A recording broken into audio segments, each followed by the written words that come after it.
can't believe you. Why not? Why, haven't you heard what they say about me? I'm a degenerate fucking animal. Oh, Nellie, look at them. Oh, who knows what she might do? She's from Jersey, you know. This is what a degenerate fucking animal from Jersey does.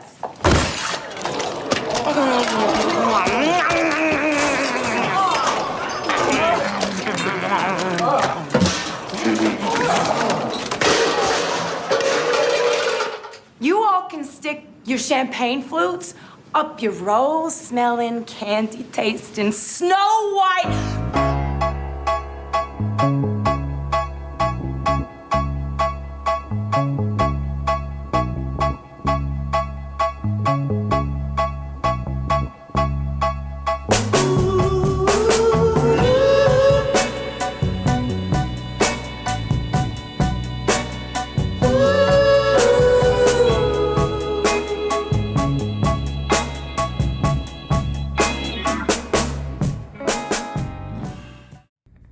Let's get one thing straight.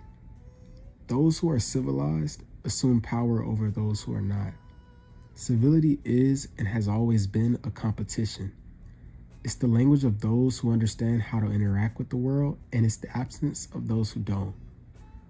Whether or not an individual is deemed as civilized depends on the context of those they're in competition with. The underlying medium for which civility is expressed has varied greatly throughout history and cultures, but there's one thing that ties it all together.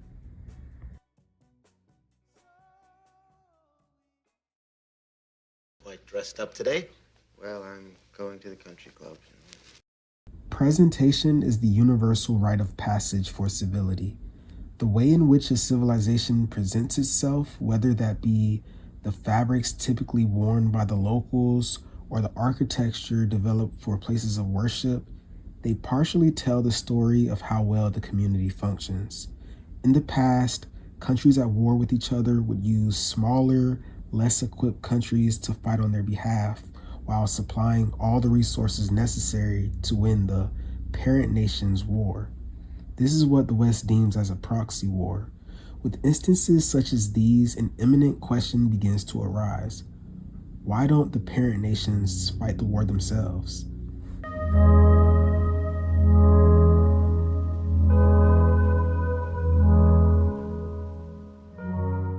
The lengths a nation will go to uphold a sense of civility amongst its citizens and foreign onlookers should not be understated. To be direct, proxy wars are the result of a competitive mutual understanding between nations regarding the importance of civil presentation. The sense that civility is lost can be the Trojan horse of a nation's integral structure. The most civilized wins. This can manifest in the form of alliances with other powerful nations, tourism, which can boost the country's GDP, and most importantly, powerful propaganda or even global impact. Regardless, in all facets, civility is a limited resource and first come, first serves. Likewise, the bigger they are, the harder they fall.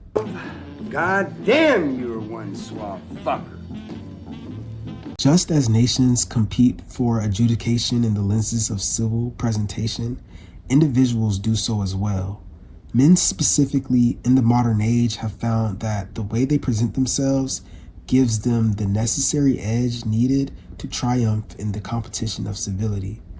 Presentation goes far beyond a visual cue/aesthetic, though that plays a great part in it. It's the idea that the lifestyle and the desire is attached to the individual. It's curated from a boutique of nonverbal vibes. For example, in the 2000s classic thriller American Psycho, protagonist Patrick Bateman places more emotional weight on the material presentation of his character than those who were his murder victims. This dynamic and obsessive nature over presentation is hinted at within the first 15 minutes of the film when Bateman attempts to present his perfectly manufactured business card. He snares at the fact that it's overshadowed by his male colleagues. The point here is that something as minuscule as a business card serves as a tool in the competition of civil presentation. It matters. It means something. Now that we've established how men use presentation for gain in the competition of civility, it's imperative to examine the webs for which presentation, media, and culture all exist.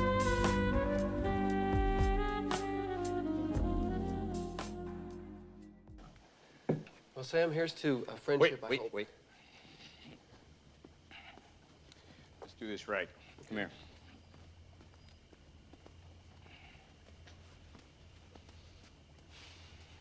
To Hollywood. Yeah, to Hollywood. Marmalade orange leather recliners, Playboy coffee table magazines, and ivory granite islands. Regardless of your personal taste and style, these are commonplace pieces that constitute what presentation means in Western media, especially amongst men. Spaces with pieces such as these convey a message and a sense of exclusivity. Similar to unlocking a new map in a video game or being backstage on an A-lister's movie set, the environment carries a natural cadence of invitation and gratitude that you, the observer, are special for making it here. As the observer, you subconsciously dissociate. The environment feels too good to be true. The dark and warm lighting, bigger-than-life house plants, occasional one-of-one centerpiece, and overall lack of wear and tear on the furniture creates an unfamiliar calm. Almost as if you, the observer, were gifted with the same fortune of ease the owner of this space seems to permeate. You ask yourself, is this what all civil men homes look like? And just like that, the owner now becomes the new standard. You compare any space you walk into from here on out to this space, the owner's space. He prevails over his competition. He's bought your gaze.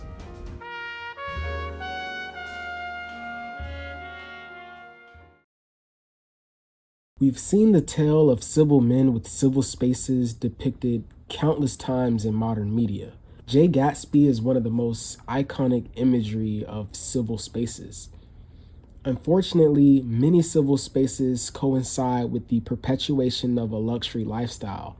The restricted access that comes from owning spaces such as these can create the foundation for neo-elitism when unchecked. Gatsby, much like Bateman, obsesses over material items to a fault. He believes that the more grandeur his performance/presentation, the more likely he is to woo his female companion. Once more, his presentation is merely a tool for his clandestine intent. It's important not to equate all civil spaces with luxury, bourgeoisie, or a predetermined look. What a civil space is not is an IKEA living room, an HOA's model home used for tours, or the lobby of your city's finest hotel. A civil space simply means an enclosure built with vision and a specific character in mind. These are domains, locations, etc. that prompt the owner's presence before their physical embodiment arrives.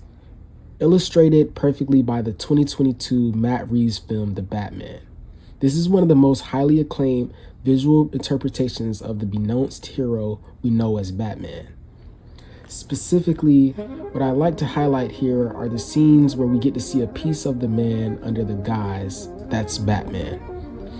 In this film, we get to take a look at a civil space that doesn't conform to our traditional interpretation of civility.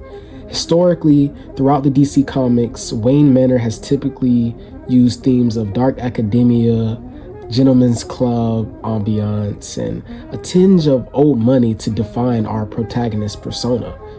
Respectfully so, these designs are traditionally civil, as dark academia uses bookshelves, lamps, and mahogany wood, all of which are themes surrounded around areas of study, which could lead the observer to infer that the owner is a well-read man, possibly of an educated background.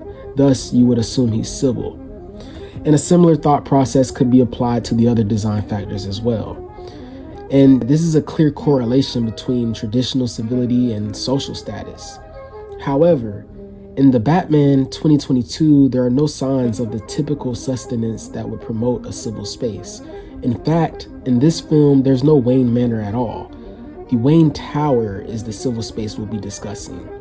as this is the only insight we're given regarding Batman's homestead.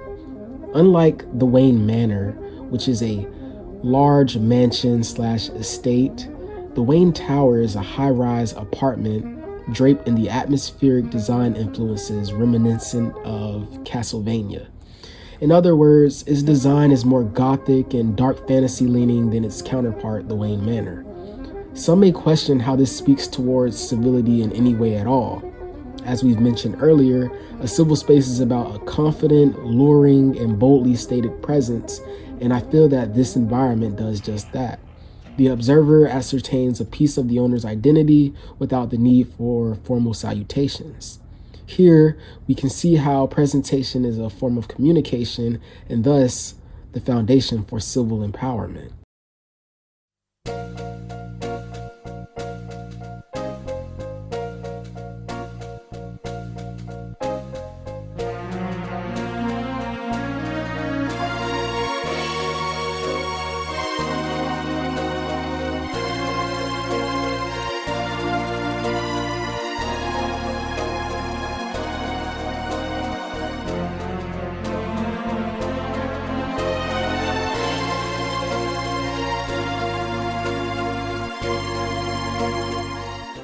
The early 1500s of Italy was a time of advancement and rebirth.